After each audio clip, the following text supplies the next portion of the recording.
My name is Derek Slater, and I work on the public policy team here. Thanks, everyone, for coming to hear who, where, and what the F. Is that what we're calling this? Please welcome the Electronic Frontier Foundation, four of their attorneys here, and several of their staff.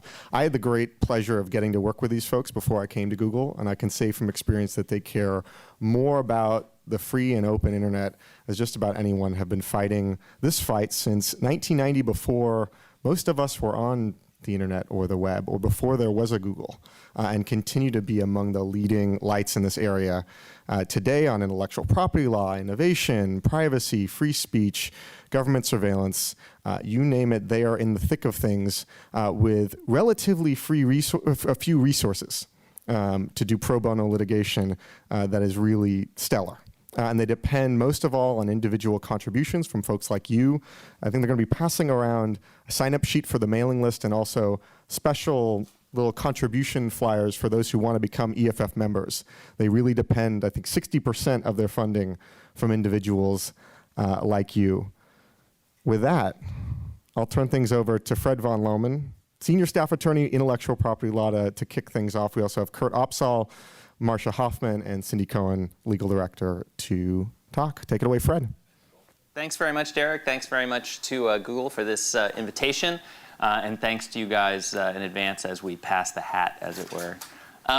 So I want to talk a little bit about, all three of us actually are going to talk a little bit about the work that EFF is doing now, and maybe a little bit about what we've done in the past, and hopefully answer some of your questions.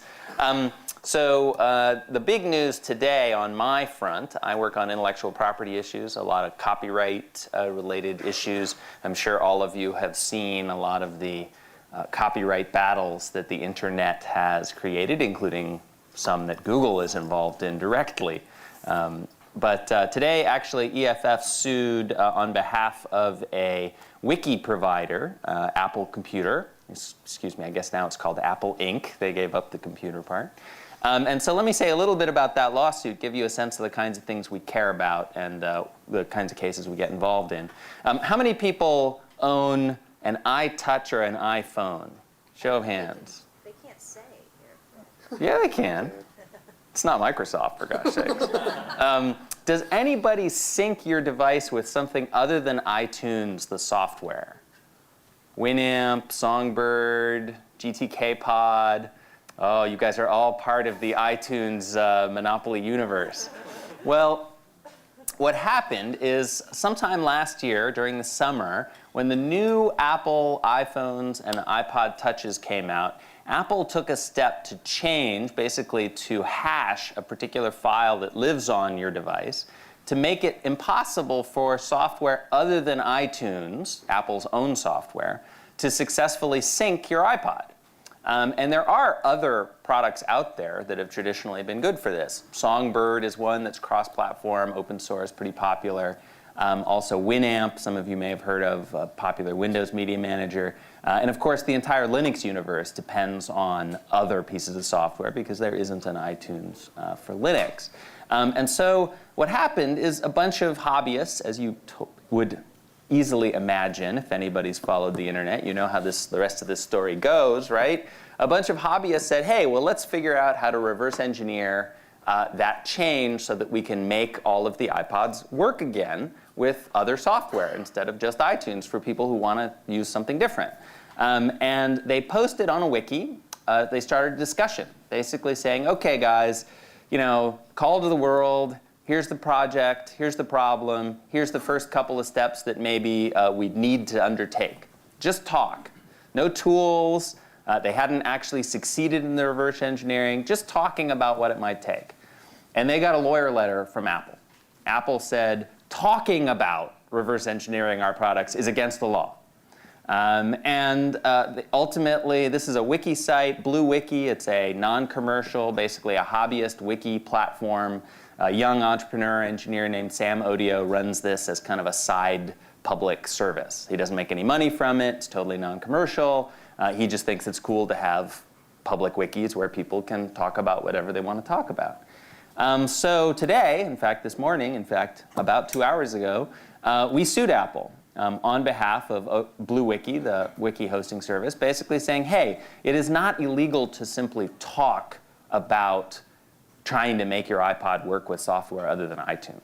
And that's sort of a classic example of kind of an EFF case that brings together new technology, the internet, wikis, the importance that wikis have for free speech, with the sort of technical issues, interoperability, competition, all of the things we care about. And so we'll see what our friends in Cupertino say about that. Another area that I've been working a lot on, I see there's some folks from YouTube here. We've done a lot of work fighting for free speech and fair use on YouTube. I'll admit, sometimes we give our friends at YouTube a hard time as well, but I like to think we give an even harder time to the copyright owners who have abused the DMCA takedown process in order to take down perfectly lawful, fair use speech.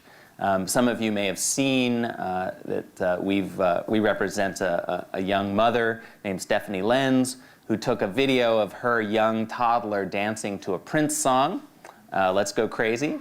Apparently, ever since the Super Bowl, her little toddler spontaneously breaks out into dancing every time that song's on the radio. And one time that happened, she put the camera on him, uploaded that video, 29 seconds of video to YouTube to share with her friends and family. And lo and behold, that video gets taken down by Universal Music Group saying, hey, it's kind of a miracle given the fact you can barely hear the Prince song playing in the background, but they say, hey, that's ours, that has to come down. So we sued Universal Music Group on behalf of Ms. Lenz, basically saying, hey, happening to catch music playing in the background for 29 seconds while your toddler is dancing, that's as clear a fair use as you can imagine. It's certainly not copyright infringement, and you certainly shouldn't be entitled to take video down just because of that kind of use. There are, of course, thousands of other examples now. We've been trying to highlight Warner Music Group doing some similarly bad blanket censorship on YouTube. And that's another area we'll be working more on. And then finally, let me mention another one that is Apple-related. It's not that we have anything against our friends in Cupertino. In fact, as you see up here, we use Apple products all the time. In fact, I've been running OS X now for 8 years. I think I've forgotten entirely what Windows looks like. But Apple has been at the forefront of some pretty bad practices out there. One thing, how many folks have iPhones?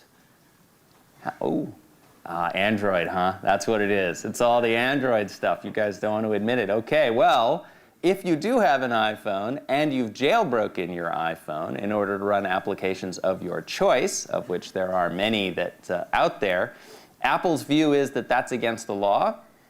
They take the view that modifying your iPhone so that you can run your own applications, as opposed to running only applications that you get through Apple's own App Store, is illegal. And that's an issue that we've taken up at the Copyright Office to say, hey, you shouldn't be allowed to use copyright law to basically lock customers into one and only one app store. We don't mind if Apple wants to pick and choose what it has in its own store. That's its own business. Just like, if Best Buy doesn't want to carry a product, I don't have a problem with that. But what I do have a problem with is Apple telling you can't go to any other store for apps. And so we're going to the Copyright Office actually on Friday. There'll be a hearing at Stanford Law School, and we're going to be squaring off with Apple about that there. So that's just a quick overview of some of the stuff we're working on, and on the intellectual property front. And I'll turn it over to Kurt Opsahl, my colleague at EFF. Thank you. So I work on the privacy and free speech side, or at least that's one of the things I'm going to be talking about today. Two different situations. One is the warrantless wiretapping, our litigation against the telecoms and against the government for a massive dragnet spying program. And the second thing, which is part of our Coders' Rights Project, concerning the free speech in disclosing security vulnerabilities from a case that we were dealing with last summer. Let me start off with the Nsa Surveillance Litigation. Now, as some of you may know, in December of 2005, the New York Times broke a groundbreaking story. Eventually, they won the Pulitzer for it, that was exposing a program to conduct warrantless surveillance of domestic communications, internet and phone calls that was being conducted by the NSA in violation of the Foreign Intelligence Surveillance Act. The program is a content dragnet where the entirety of communications transmitting over domestic telecommunications facilities is diverted to the government and then is placed into NSA databases, and then they look through this information, they do pattern matching and link analysis on the data in order to determine which ones to take sort of further along the chain, and they're using sophisticated computers to analyze the metadata, which includes some content of communications. And well, we thought that was illegal. And this led to a lawsuit, January 2006, against the telecommunications companies. And one of the reasons that we went after AT&T in particular was we had a whistleblower who came in our door, a former AT&T engineer who had helped install some of the surveillance architecture at their Folsom Street facility in San Francisco. And he described and provided a declaration and some documents that showed a fiber optic splitter that was splitting the cable. One path went along on its merry way, as the communications infrastructure ordinarily does, and another cable went into a secret room that was controlled by the NSA.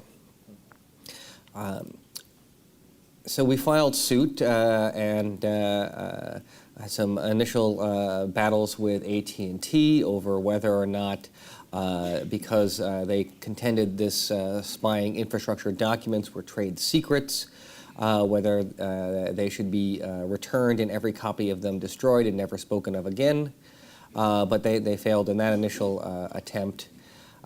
Eventually, in May of '06, the USA Today broke a story, or at least some of that information had been out earlier, but they popularized a story showing that the call detail records of, well, everybody, were being transmitted also to the government as part of this program. Call detail records are the records of who you called, when you called them, and for how long you spoke.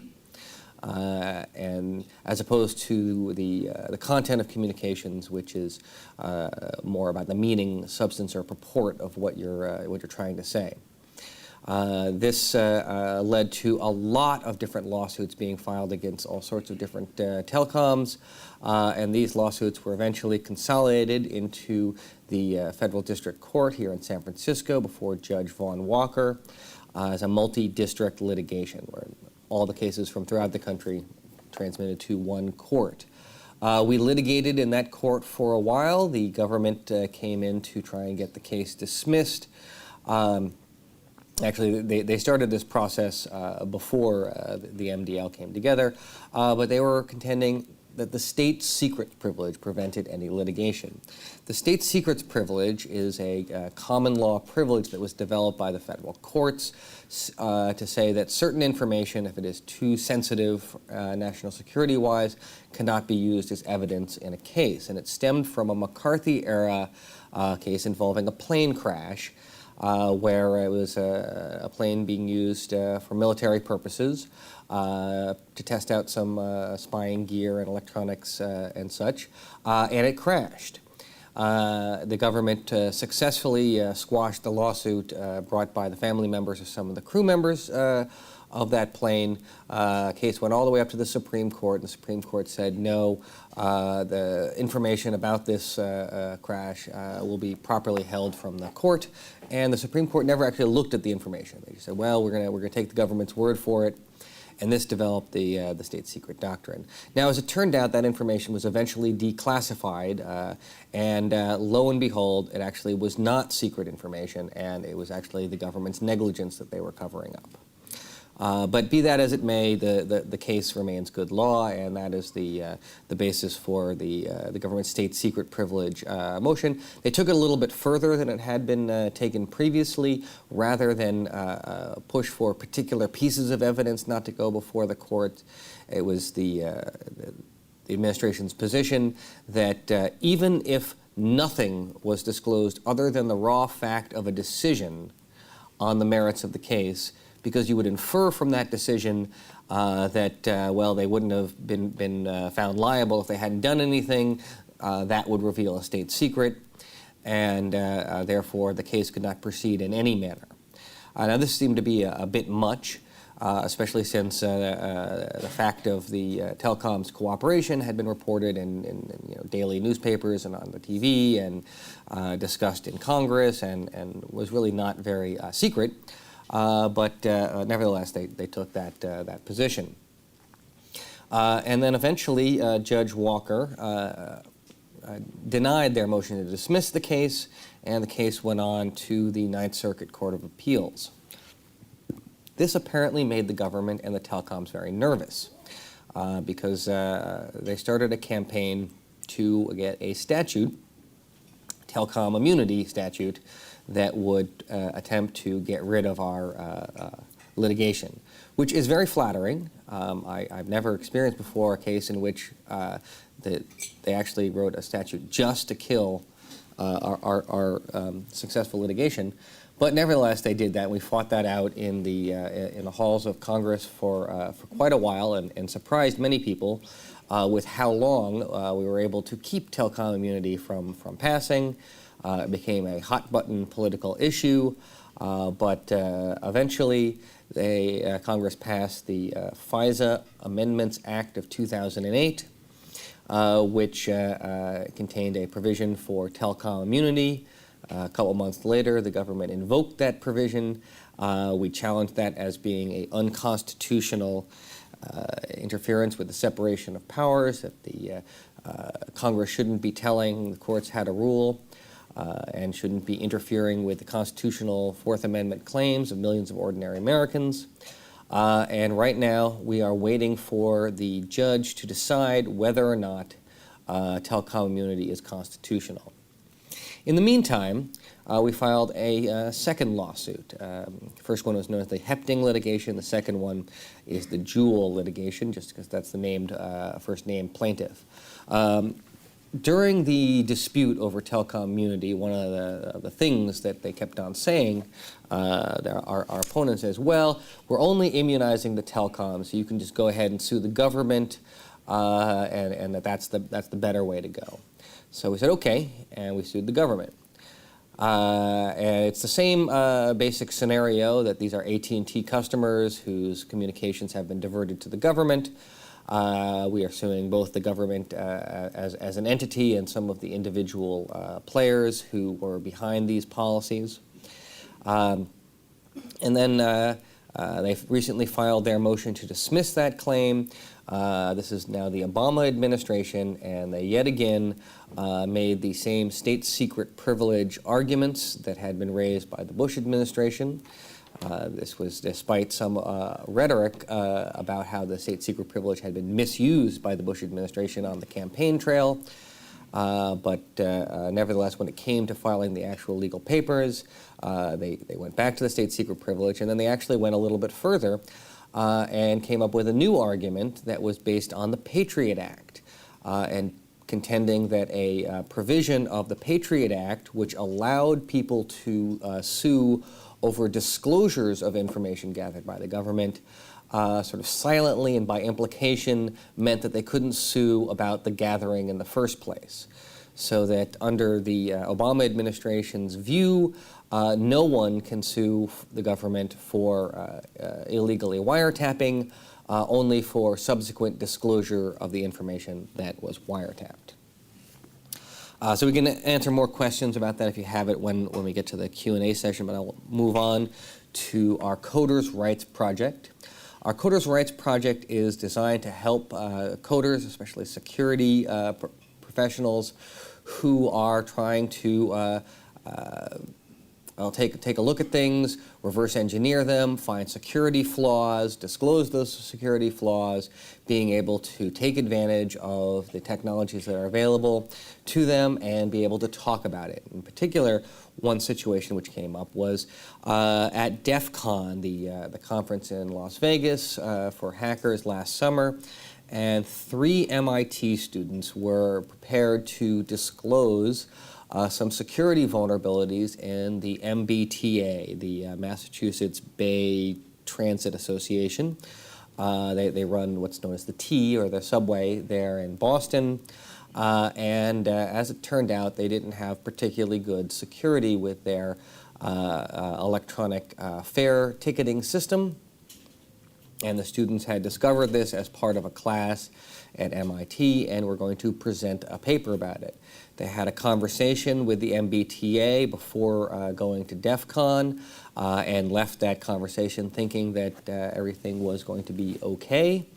But then on the Friday prior to their conference, during the conference, the Friday prior to their talk, they found out that the MBTA had gone and filed for a temporary restraining order in the Massachusetts federal court. They did so in the evening, and so it went to a temporary duty judge that night. And what they were asking for, the MBTA, was fairly broad. They were asking for the whole talk to be squashed, but other things, I'm just going to read from their complaint what they were initially asking for: to stop the MIT students from publicly stating or indicating that the security or integrity of the Charlie Card Pass, the Charlie Ticket Pass, or the MBTA's fare media systems has been compromised. And from declining to provide the MBTA and its vendors with information sufficient to replicate, test, and repair the reported security flaws in the fare media system. They asked for a number of other things as well, but I wanted to highlight those two things. One was the free speech aspects of the first point, is to not even be able to indicate a truthful factual matter, which was a bit much. And the second one was because you have found a security flaw, their assertion was that there was an obligation to provide all of that research to the company. Now, that is actually not the law. And the next day, at what was our time, about 6 or 7 in the morning, there was a hearing held in Massachusetts to go over this restraining order.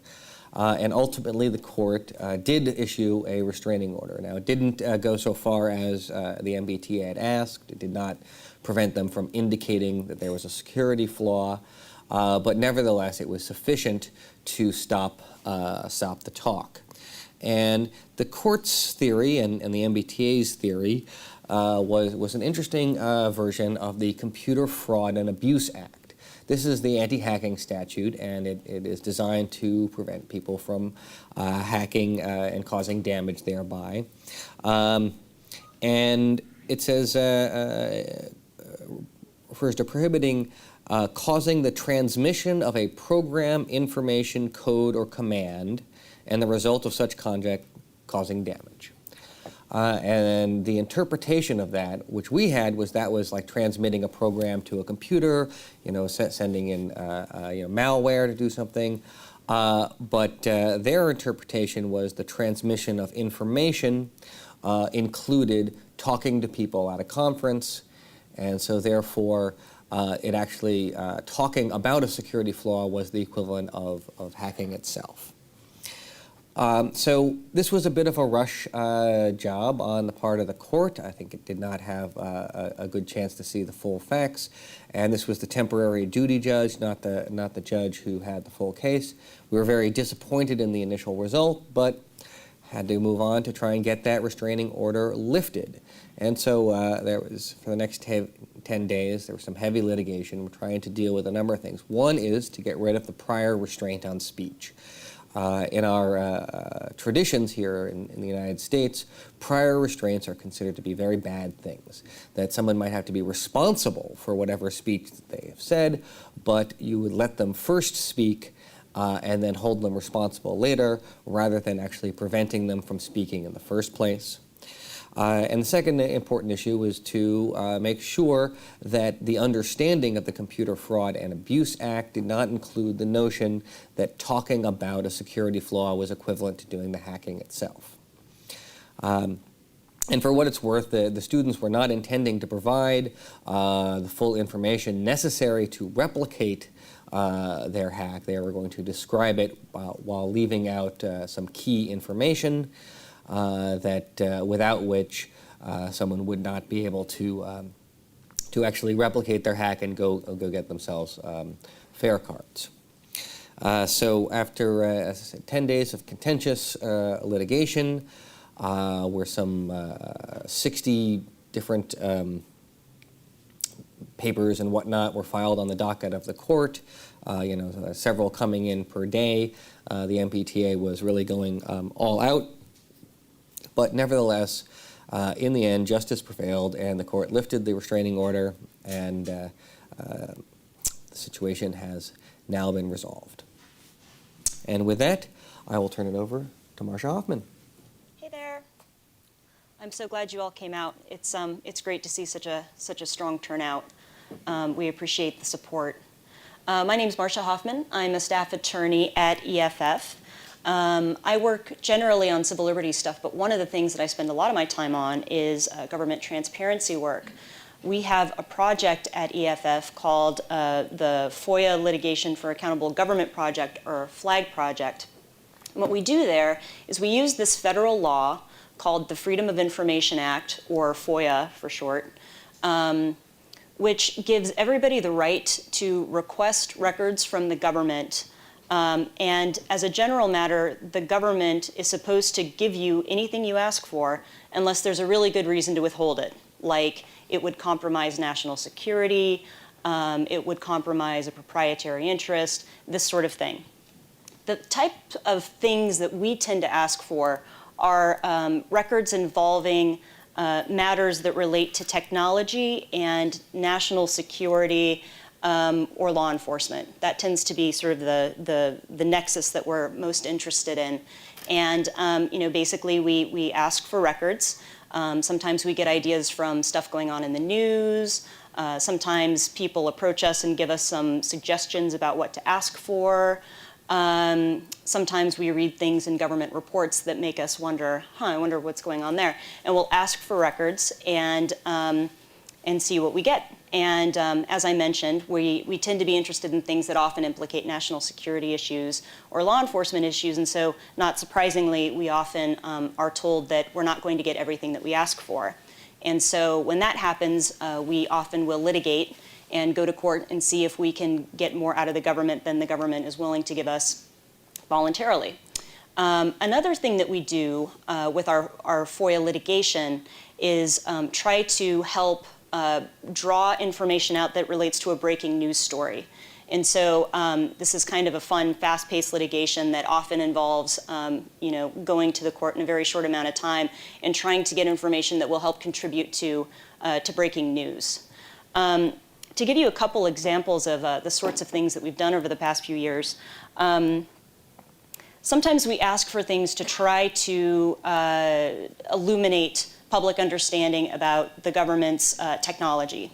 So for example, back in 2006, I was reading this government report and I saw a passing reference to something called DCS 3000. And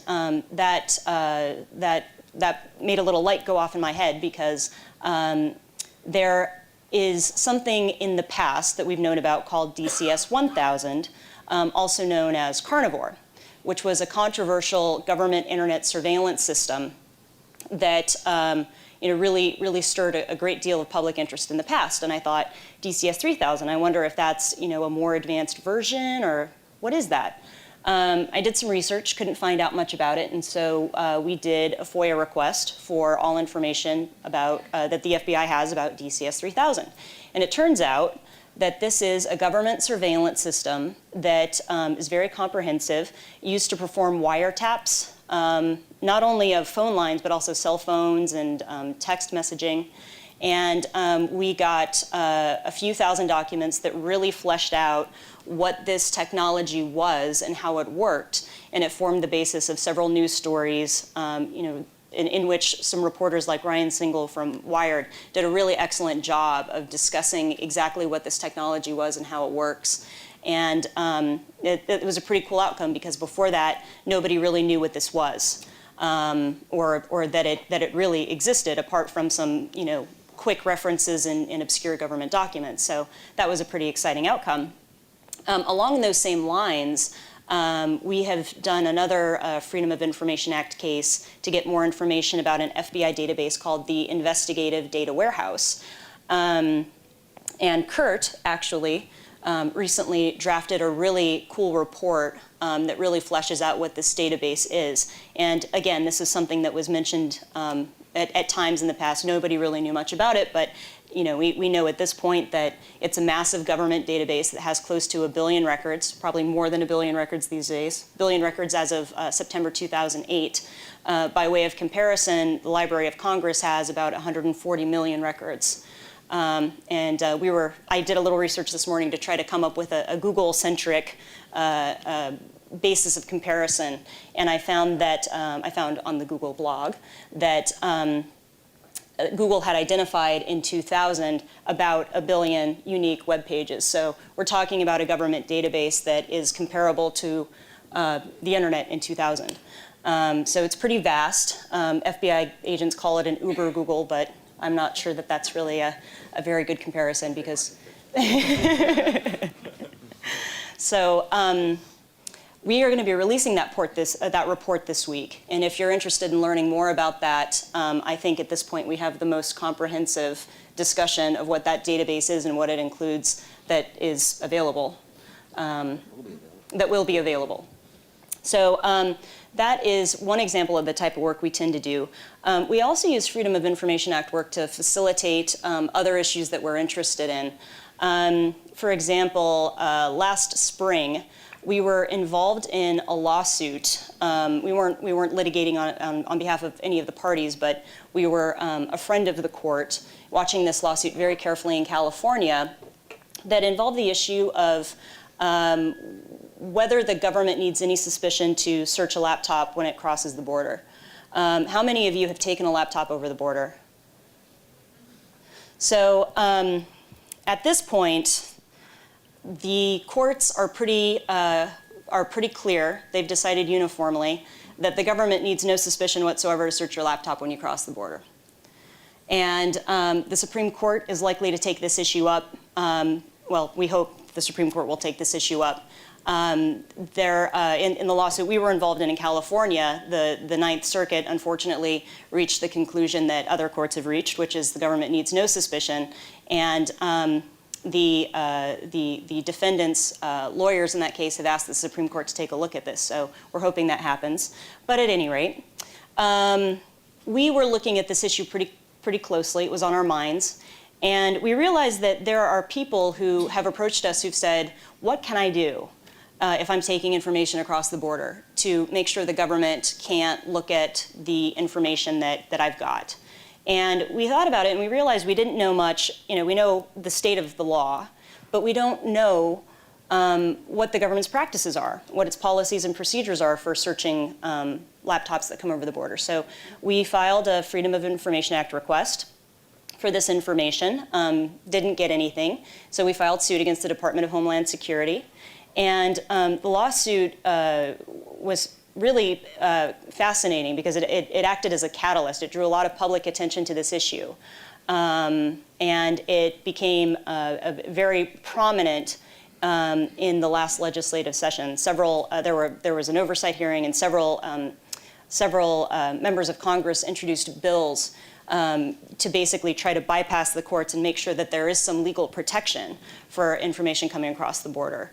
The documents that we got out of our request, we got several hundred pages, they showed that over the last few years, while the Department of Homeland Security has in the past had some internal standards to help protect information, specifically by requiring that agents have some reasonable suspicion to really go through documents, that's seriously eroded in the last couple of years. At this point, agents can take electronic devices or make copies of information on electronic devices and take it off-site and keep it for a reasonable period of time in order to perform a suspicionless search. and it's completely unclear what that means, reasonable amount of time. There's nothing that actually spells out what that means.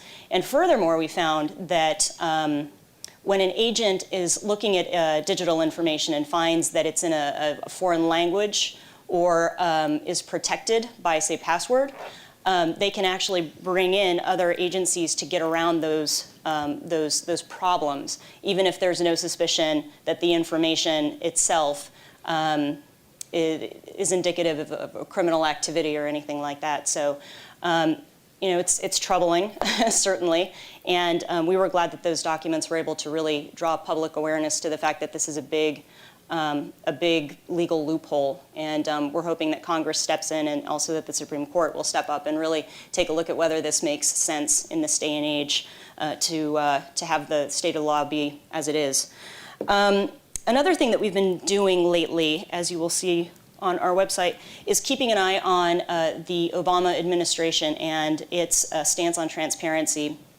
As you may or may not know, on the very first day, on his very first full day in office, President Obama issued a memo ordering the government to be more transparent in its execution of the Freedom of Information Act, which was really exciting because, as I'm sure you all know, the Bush administration has been infamous for its secrecy, and the FOIA policy under that administration was probably the worst that's ever been.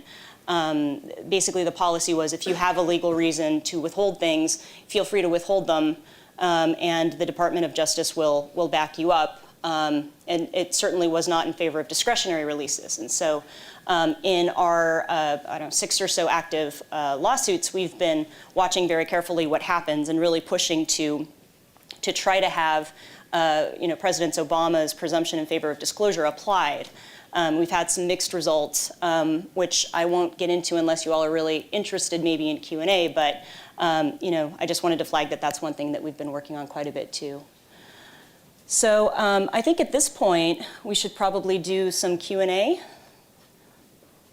Everybody you can go up to the mic there if people want to line up.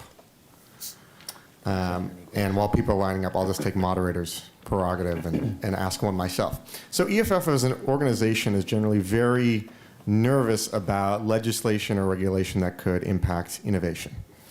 And one of the areas where it seems like this is trickiest among privacy advocates has to do with advertising and data retention.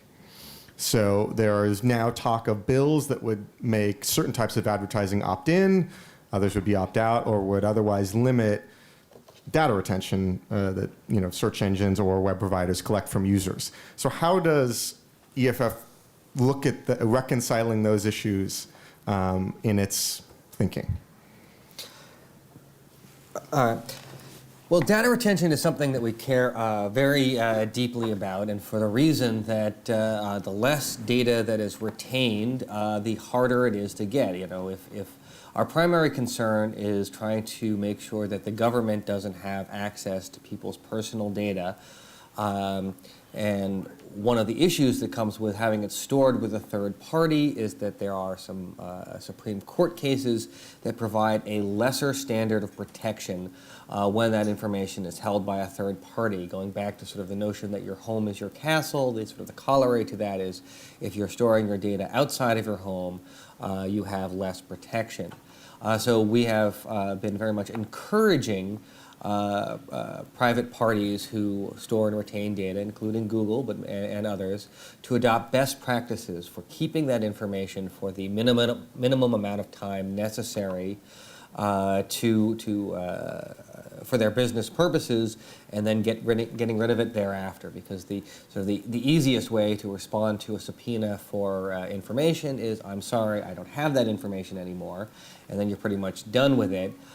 If they are looking for the information that you do have and you don't want to give it up, this can lead to court action. One of the things we really appreciated from Google a while back when the DOJ was looking for search terms in an effort to bolster their case about the COPA legislation, children's protection from indecency legislation. And they wanted to know about the nasty sex terms that people were searching for, and they tried to get that from various service providers. A lot of them rolled over instantly and handed over the data. Google did not, ended up in a very significant court case, and so that was a good example. But if that information didn't exist, then it would be a lot easier. And so there have been various proposals in Congress to require people companies to retain data for longer periods of time because law enforcement wants to have access to that information, and they want to not have to have a reason to preserve it. I mean, under the current law, the law enforcement can send a preservation letter to request information that they plan to seek in the future and have that be preserved. But some of these proposals are for requiring service providers to hold on to the data just in case the law enforcement needs that in the future, and we've been opposed to those efforts. Should I ask it again? More? No, the question was, so then there's regulation of forcing you to collect less data, or Yeah. forcing you to only do advertising if it's opt-in, or only collect certain data if it's opt-in. And Okay. that obviously could impede innovation in certain ways. So my question was, how do you reconcile those competing values you have of wanting to keep regulation and legislation out of what innovative technology companies do, not just Google, but startups all over, while still thinking about how do we have a legal regime that protects privacy? Well, yeah, these are interesting tensions, right? The goal that we have is to have both less data being retained and also to have legal protections for that data such that if it is retained, then it is protected from being involuntarily disclosed through subpoenas. So what you're asking about are proposals for legislations that would require Opt-in for certain advertising. Yeah, I mean, we think opt-in is great, and if you want to do opt-in, that would be the right way to go. I don't think we have taken a position on any of these legislative proposals that are being bandied about. And generally, somewhat of a libertarian type organization, don't ordinarily go into having legislation or regulation be the answer. But I mean, something that should those come about, we'll take a look at what they are and see what we have to say about them. Okay, go ahead. Hi. Is this on? Should be. Okay. I wanted to congratulate you on your. There it is. There it is. Congratulate you on your successes with the Patent Office and your patent busting project. And I was wondering, you didn't mention it today, and the list of targets has been the same for a while. Do you have plans to expand the list? And of course, if you're in need of targets, I can certainly help you there. Well, yes, I didn't. There's a whole bunch of things that we're working on that I haven't mentioned just for the sake of time. But the patent busting project is something that we've been at for a couple of years now. We started by identifying 10 patents that we thought were, number one, bogus, shouldn't have been granted, and number two, actually being used to shake people down, people who otherwise wouldn't be able to afford really to defend themselves. As some of you may know, this is a common problem these days with patents that are overbroad or that shouldn't have been granted, then being used in legal threats against people for whom paying off often is the only kind of economically sensible thing to do. Because if you hired up a lawyer to fight, it would cost you way more than what they're asking you to pay. This problem is generally known as the patent troll problem, right? The troll comes out from under the bridge, shakes you down, and that's the idea. So we have had great success with our patent busting project so far. We've had a number of those patents re-examined. And we decided to take the 10 and sort of make our way through that list. We're thinking right now about whether we'll add more patents after that. We're certainly open to hear if you know of any that sort of meet the criteria of both being bogus and being used to shake down smaller players who couldn't afford a defense. We're open to that. We're also watching really carefully. There have been some efforts legislatively maybe to curtail the ability to bring these re-exams. So that's an area where there might be some pressure we've been watching as well. But quite frankly, right now, in terms of, there are plenty of patents we'd love to go after. It's sort of a delicate question of resources, how many we can take.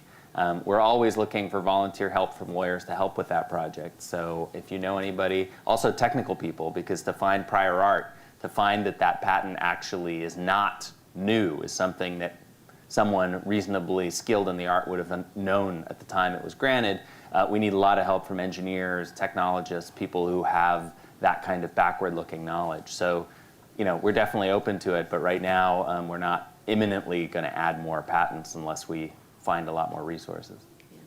Thanks. So I just wanted to plug your project. On their website, they have the 10 patents, and if Yeah. you guys, you can scroll through it and see what it is and submit prior art on their website. Yes, absolutely. And you'll see that there's a bunch of those patents that are, they shouldn't have been granted in the first place.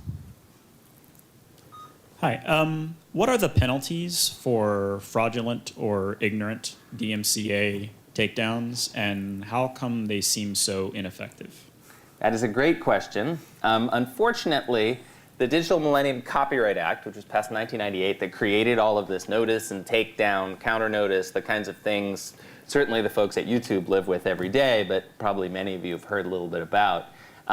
That was written essentially by and for a bunch of entertainment industry concerns, right? I mean, that really was the driver. There were some folks in the technology sector, there were some public interest folks involved at the time, but I think it's fair to say that a big chunk of that law bears the imprint of lobbying from the entertainment industry side. And so what you have is a situation where a service provider like YouTube, for example, or like Blogger, or like any other, or for that matter, the search engine itself, you have a strong legal incentive built into the law to respond to these takedown notices when you get them from a copyright owner.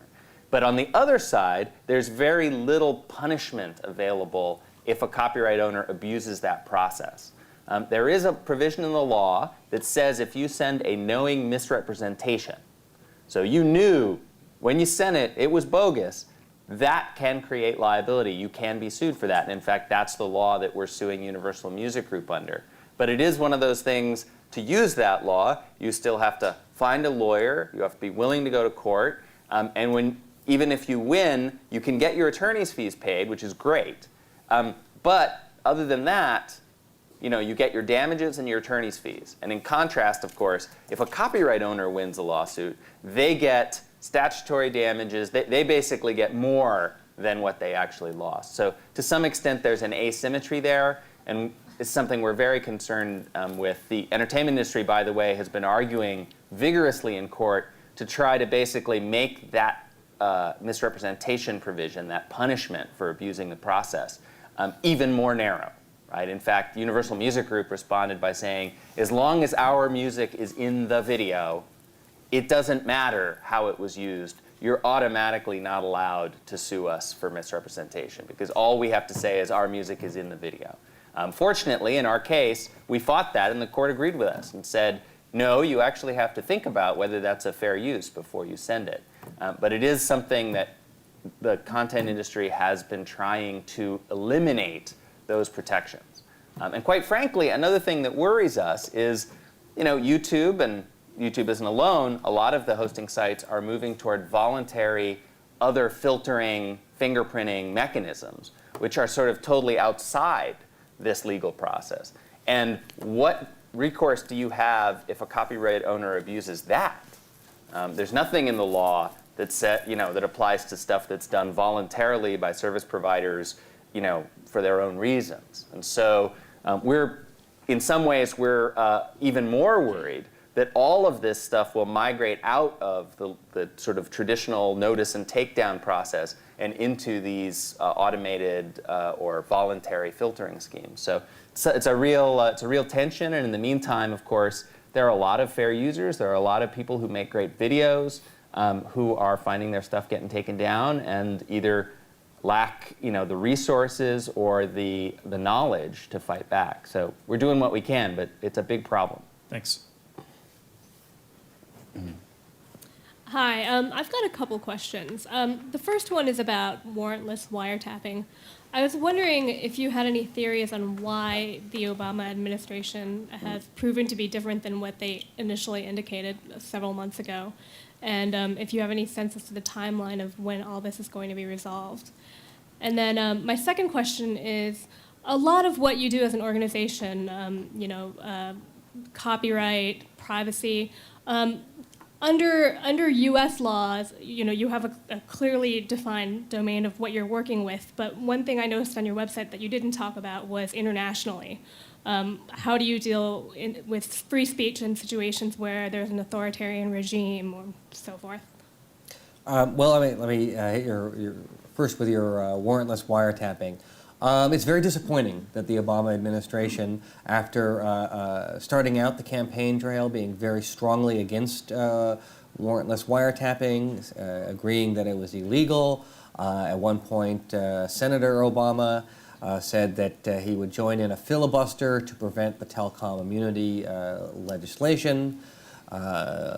Later, after he had secured the nomination, and was contesting the general election, he ended up voting for the immunity legislation, at that time saying, well, it wasn't what he wanted, but nevertheless there were other good things about the law, and perhaps needing to take the national security issue off the table. And then once in power, there's some question, well, what is he going to do? For example, could have withdrawn the request for telecom immunity, or at least ratcheted back some of the contentions about the scope of executive power. In the context of this litigation, courts have ruled that, for example, that the state secret privilege is a common law privilege, that it is not something which is a constitutional power of the president, but rather something that arises from the common law.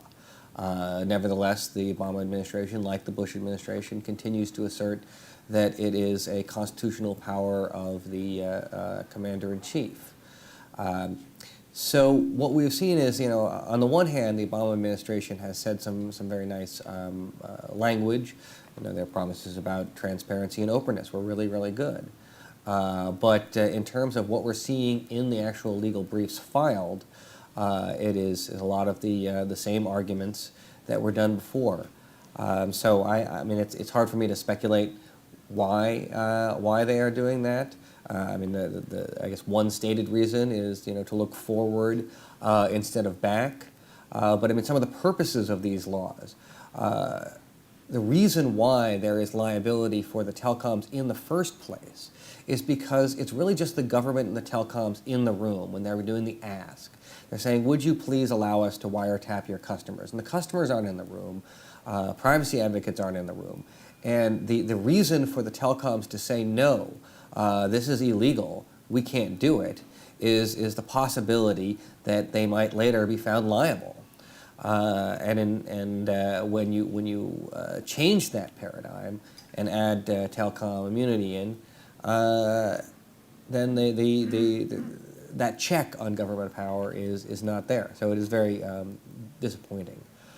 On the timeline, we have any day now we'll get a ruling on the constitutionality. The hearing was on December the 2nd. There was a follow-up briefing in February. So, it's whenever the court feels like ruling. And in the Jewel case, that's against the government, the hearing, we're currently talking with the government about an appropriate hearing date, but probably sometime in July. On the international question, that's a great question. Certainly companies like Google and a lot of the major internet companies know firsthand how difficult it is to try to figure out how to run a global enterprise with all these conflicting laws. At EFF, we have been focusing on international issues, particularly in the intellectual property front, and we have a team of folks that are working on that, particularly on things like free trade agreements, where U.S. copyright industries are basically pressuring the American trade representative to push a particular form of intellectual property on all of our trading partners, thereby basically ratcheting up all of these laws in unison all around the world at once. So we've been focusing a lot of attention there. We also work with a lot of local grassroots organizations around the world. We've heard from lots of folks in Europe, folks in Asia, who've said, we really need EFF here. And what we've said to all of them is, absolutely, and that needs to be an organization that grows up organically, right? We can't just parachute in our model elsewhere. Litigation works in the United States. It doesn't necessarily work the same way in Europe or in India. So we've been very happy to see a number of organizations grow up around the world, in the UK, Germany, Finland, Australia. So the good news is that those kinds of organizations are there, and we do all we can to try to help them and support them to kind of bring some of these issues to national attention in their own countries. I'd encourage folks to seek those organizations out if you have these kinds of issues in other countries.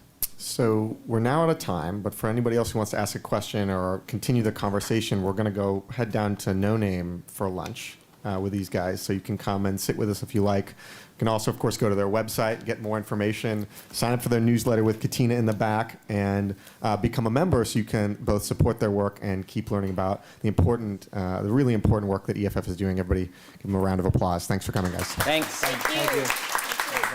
Thank you.